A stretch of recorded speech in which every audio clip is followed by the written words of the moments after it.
Assalamualaikum, welcome back to my YouTube channel. So here I am with the important short questions of chapter number 14 of 10th class physics. So let's start the video. On the very first page, the topic is electric current. Short question के तौर पे आपने इसकी definition अच्छे तरीके से learn करनी है, ठीक है। So this is the definition of electric current, you should learn this. आपने ये इसकी डेफिनेशन को लर्न करना है, ठीक है। उसके बाद ये इसका फॉर्मूला करना है आपने, ठीक है। तो ये शॉर्ट क्वेश्चन के तौर पे आपने अच्छे तरीके से याद करना है। बाकी ये जो इसका ऊपर वाला सारा पैराग्राफ है, इसको आपने एमसीक्यूज़ के लिए अच्छी तरह रीड आउट करना है कि किस किस मतलब किस तरह से जो है वो करंट जो पास होता है इलेक्ट्रॉन्स के थ्रू, किस में पास होता है। लाइक मेटल्स के अंदर इलेक्ट्रॉन्स के थ्रू करंट पास होता है। अगर इलेक्ट्रोलाइट हो तो उसमें पॉजिटिव और नेगेटिव वहाँ चार्जेस की वजह से करंट पास होता है। तो ये सारा पैराग्राफ आपने एमसीक्यूज़ के लिए रीड आउट करना है अच्छी तरह से, ठीक है। सो हेयर आपको मालूम होना चाहिए कि जो स्मॉलर यूनिट्स है करंट के वो कौन से हैं, ठीक है। ये आपने अच्छी तरह से लर्न करना है, ठीक है। उसके बाद आपको ये मालूम होना चाहिए एमसीक्यूज़ के लिए।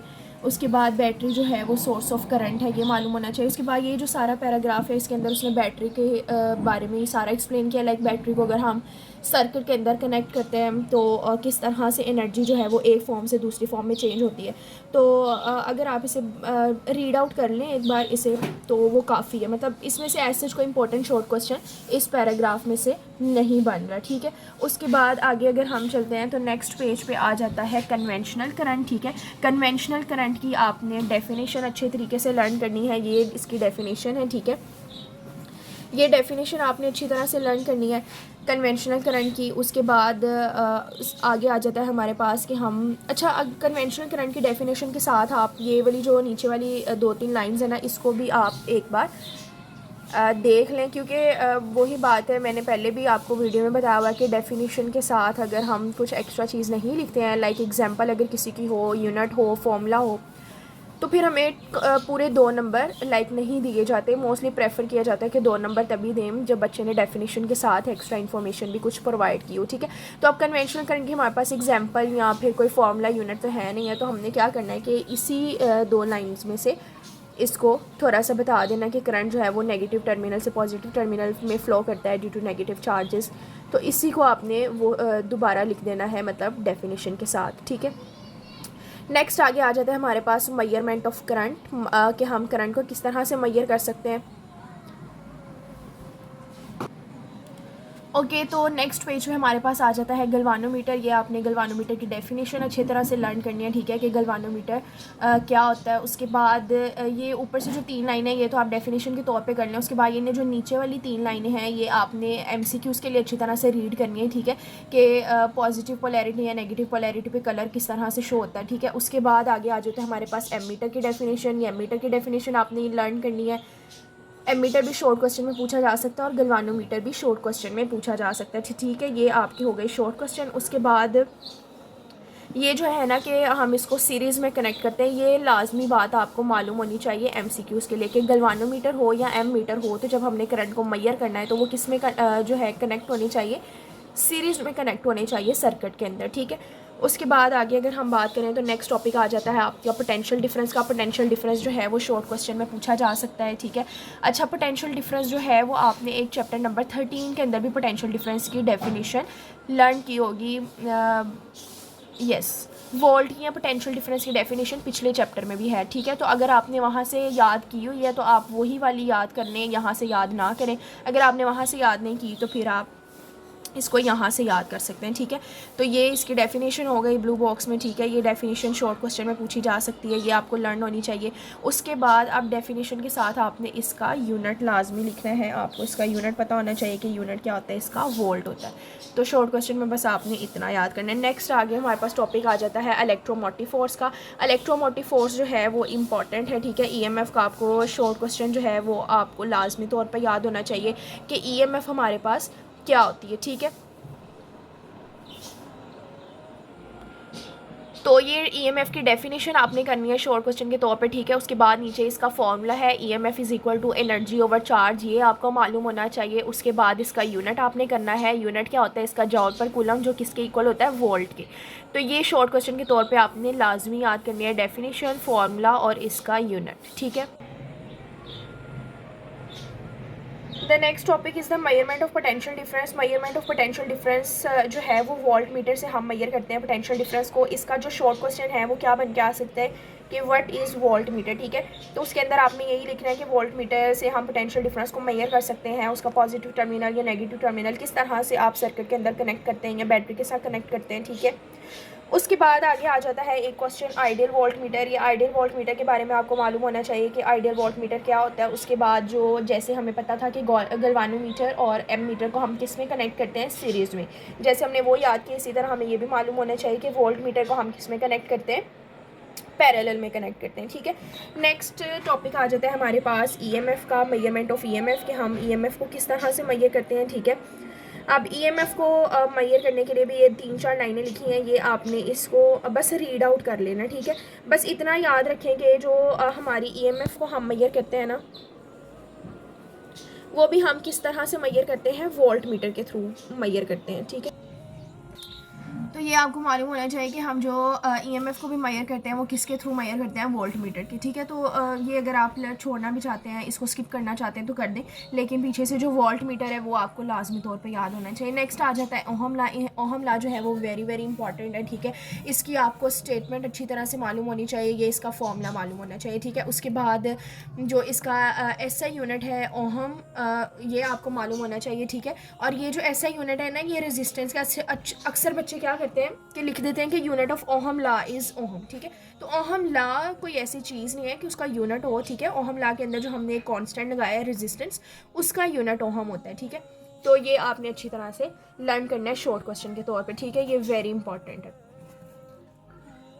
पेज पे आपके पास आ जाती है रेजिस्टेंस। रेजिस्टेंस की डेफिनेशन आपको अच्छी तरह से मालूम होनी चाहिए, ठीक है। ये डेफिनेशन है रेजिस्टेंस की, ये उसका यूनिट जो अभी पीछे भी मैंने अंडरलाइन किया था, अब आपने इसको यहाँ से भी, ठीक है, देख लेना। अब वहाँ पे तो उन्होंने जस्ट बताया था कि रेजिस्टेंस का यूनिट क्या है, ओहम है। यहाँ पे ओहम की कंप्लीट डेफिनेशन है, ये आपने लर्न करनी है, किसकी डेफिनेशन है, ये ओहम की, ठीक है। तो ये भी शॉर्ट क्वेश्चन के तौर पर आपको लाजमी तौर पे याद होनी चाहिए। नेक्स्ट आ जाता है हमारे पास ohmic and non ohmic conductors. Ohmic और नॉन ओहमिक कंडक्टर्स का जो डिफरेंस है ना, वो आपको ज़रूर मालूम होना चाहिए शॉर्ट क्वेश्चन के तौर पे, ठीक है। ये यहाँ से यहाँ तक आपका ओहमिक कंडक्टर का जो है वो डेफिनेशन है, यहाँ से यहाँ तक आपकी नॉन ओहमिक कंडक्टर की डेफिनेशन है। अब जब आपने ये ओहमिक कंडक्टर या नॉन ओहमिक कंडक्टर का डिफरेंस लिखना है, तो ऑब्वियसली 2 नंबर की शॉर्ट क्वेश्चन में सिर्फ एक डिफरेंस लिखने से आपको 2 नंबर अच्छे से मतलब नंबर नहीं मिल सकते। To get the good marks आपने क्या करना है कि आपने एक एक तो इसकी डेफिनेशन डिफरेंस में लिखनी है, उसके बाद आपने यहाँ से एग्जांपल बतानी है। जैसे मोस्ट मेटल्स जो है वो ओहमिक कंडक्टर की एग्जांपल हो गई। उसके बाद अगर हम एग्जांपल की बात करें नॉन ओहमिक की, तो वो आप लिख सकते हैं थर्मिस्टर, ठीक है। उसके बाद ये जो साइड पे ग्राफ्स बने हैं ना, इन ग्राफ्स को आपने एमसीक्यूज़ के लिहाज से देख लेना है। फॉर एग्जांपल अगर वो ये आपको ग्राफ दे के पूछ लेता है कि ये ग्राफ किसका है, तो आपको मालूम होना चाहिए कि ये किसका है, फिलामेंट लैंप का है, ठीक है। ए वाला फिक्स्ड रेजिस्टेंस का है, बी वाला फिक्स्ड फिलामेंट लैंप का है, सी जो हमारे पास थर्मिस्टर का है। या आपको ये मालूम होना चाहिए कि ये नॉन ओहमिक कंडक्टर का है और ये वाला किसका है, ओहमिक कंडक्टर का। नेक्स्ट आ जाता है हमारे पास factors affecting the resistance. Factors affecting the resistance जो है वो एक्चुअली में तो एक लॉन्ग क्वेश्चन बनता है, बट शॉर्ट क्वेश्चन के तौर पे या एमसीक्यूज़ के तौर पे आपको ये चीज़ें याद होनी चाहिए कि जो रेजिस्टेंस है उसका लेंथ के साथ क्या रिलेशन है, डायरेक्ट रिलेशन है, एरिया के साथ क्या रिलेशन है, इनवर्स रिलेशन है, ठीक है। अब इसमें से जो एक शॉर्ट क्वेश्चन इंपॉर्टेंट बनता है वो क्या बन सकता है, वो है जी हमारे पास स्पेसिफिक रेजिस्टेंस। कि स्पेसिफिक रेजिस्टेंस क्या होती है, स्पेसिफिक रेजिस्टेंस का आपको मालूम होना चाहिए कि हमारे पास स्पेसिफिक रेजिस्टेंस क्या होती है, ठीक है। वो किस चीज़ के ऊपर डिपेंड करती है, उसको हम डोनेट किसके साथ करते हैं, ठीक है। और इसका यूनिट हमारे पास क्या है, तो ये आपने सारे अच्छे तरीके से याद करना है। यहाँ से यहाँ तक इसकी बनती है हमारे पास डेफिनेशन, और ये नेक्स्ट आ जाता है हमारे पास यूनिट, ठीक है। और ये इसकी डिपेंडेंस है। डिपेंडेंस को आप अगर स्किप करना चाहते हैं शॉर्ट के लिहाज से तो कर सकते हैं, लेकिन ये इसकी डेफिनेशन और ये इसका यूनिट आपने शॉर्ट के तौर पे लाजमी अच्छे तरीके से याद करना है। नेक्स्ट आ जाता है हमारे पास कंडक्टर्स एंड इंसुलेटर्स। कंडक्टर्स और इंसुलेटर्स का आपने कर लेना है डिफरेंस याद, ठीक है। इसका डिफरेंस में भी आपने वही दो दो बातें लिखनी है लाजमी तौर पे। एक तो इनकी डेफिनेशंस लिख देनी है। डेफिनेशन एज सच यहाँ पे कोई अच्छी तरह से दी नहीं हुई, मैं वैसे ही आपको डेफिनेशन बता देती हूँ कि the materials that through which the current can pass, these are called conductors, and the materials through which the current can not pass is known as insulator. ठीक है। और डेफिनेशंस में तो सिंपल सी वही बात है कि आप ये लिख सकते हैं कि जो मेटल्स होते हैं वो हमारे पास क्या होते हैं, कंडक्टर्स होते हैं। और अगर हम बात करें इंसुलेटर्स की तो उसमें कोई किसकी एग्जांपल आ जाती है, रबर की आ जाती है। दूसरी जो इसमें इंपॉर्टेंट बात आपने ये याद रखनी है कि इसके अंदर जो है फ्री इलेक्ट्रॉन्स होते हैं कंडक्टर्स के अंदर, जबकि इंसुलेटर्स के अंदर फ्री इलेक्ट्रॉन्स नहीं होते हैं। ठीक है। और मटेरियल्स के अंदर मतलब इलेक्ट्रॉन्स होते हैं लेकिन वो फ्रीली मूव नहीं कर रहे होते इंसुलेटर्स में। तो ये बात आपने लाजमी तौर पे याद रखनी है। दूसरा इसमें आपने ये याद रखना है कि जो कंडक्टर्स की रेजिस्टेंस है वो इंक्रीज़ हो जाती है टेम्परेचर जब इंक्रीज़ करता है। ठीक है। नेक्स्ट हम बात करते हैं कम्बिनेशन ऑफ रेजिस्टर्स की। कम्बिनेशन ऑफ रेजिस्टर जो है वो एज सच लॉन्ग क्वेश्चन है। ठीक है। इसमें से कोई शॉर्ट इतना इंपॉर्टेंट नहीं आ सकता। अगर आएगा भी तो यहाँ से एक शॉर्ट क्वेश्चन बन सकता है।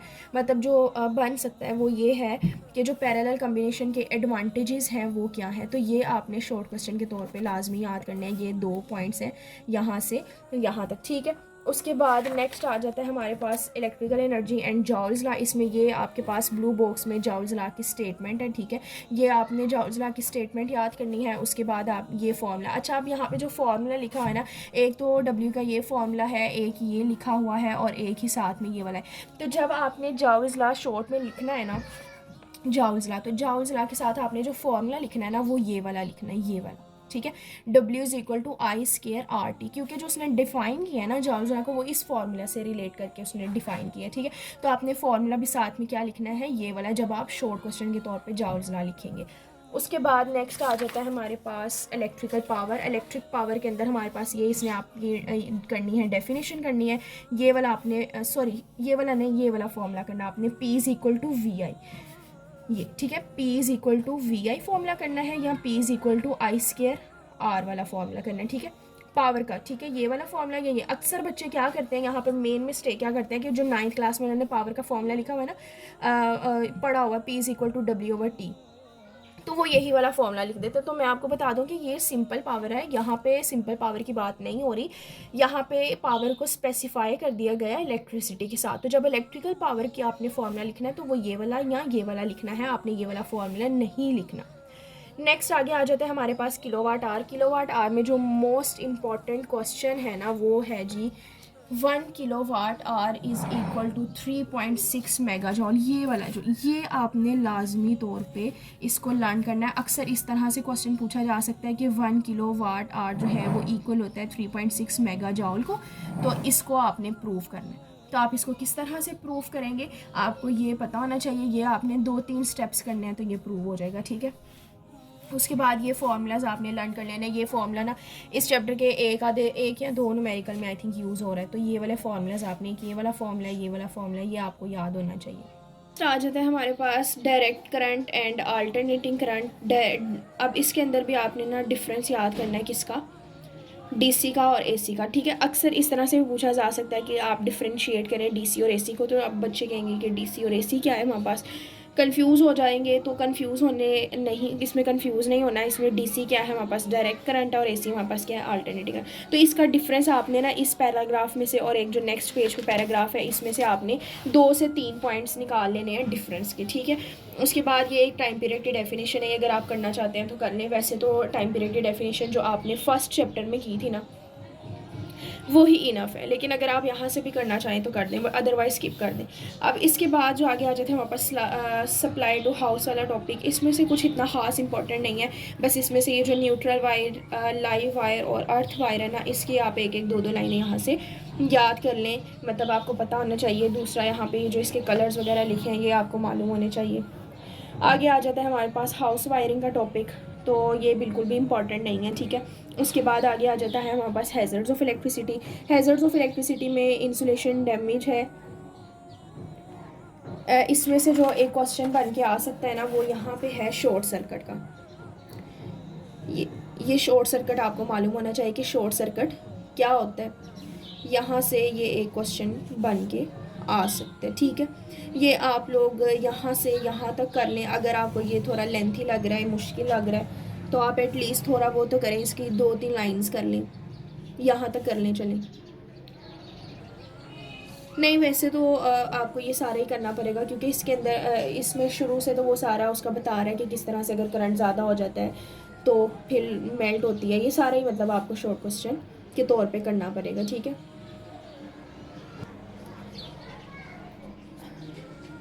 अच्छा उसके बाद आगे आ जाता है हमारे पास डैम्ड कंडीशंस। डैम्ड कंडीशंस के अंदर ना आपने ये वाली जो लाइन है इसको आपने अच्छी तरह से एमसीक्यूज़ के लिए याद करना है कि आपकी रेजिस्टेंस जो है वो ड्राई ह्यूमन स्किन की रेजिस्टेंस क्या होती है, और जो है वो जब आपकी बॉडी डैम्प कंडीशंस में होती है तब रेजिस्टेंस। अच्छा यहाँ पे उसने यही बताया कि dry human skin has resistance of 100,000 ohms और मोर, ठीक है।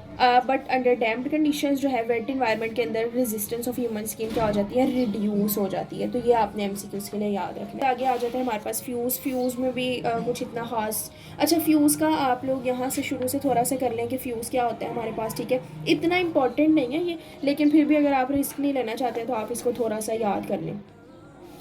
उसके बाद आगे आ जाता है हमारे पास फ्यूज़ की जो हमारे पास ये, अच्छा ये वाले जो 2 पॉइंट्स हैं ना इसको आप लर्न कर लें।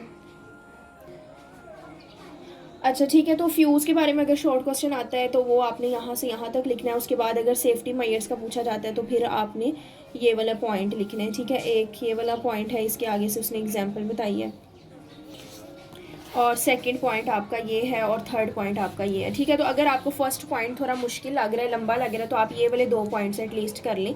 उसके बाद आगे आ जाता है सर्किट ब्रेकर। ये भी शॉर्ट क्वेश्चन है, ये भी आपने करना है, ठीक है। उसका सर्किट ब्रेकर का जो है वो आप लोग कर सकते हैं यहाँ से यहाँ तक आप छोड़ दें। अगर किसी को सारा पैराग्राफ याद करने में मुश्किल है तो एटलीस्ट यहाँ से यहाँ तक आप याद करें। उसके बाद जो अर्थ वायर है, this is not much as important, इसको आप स्किप अगर करना चाहें तो स्किप कर सकते हैं, ठीक है। So this is all about the important short question of this chapter. इससे पहले वाले चैप्टर्स की मैं ऑलरेडी वीडियोज़ बना चुकी हूँ। If you want to watch these videos then visit my channel, and hope so you like the video. If you like the video and want to watch more videos like this, then subscribe my channel and wait for the next videos. Allah Hafiz.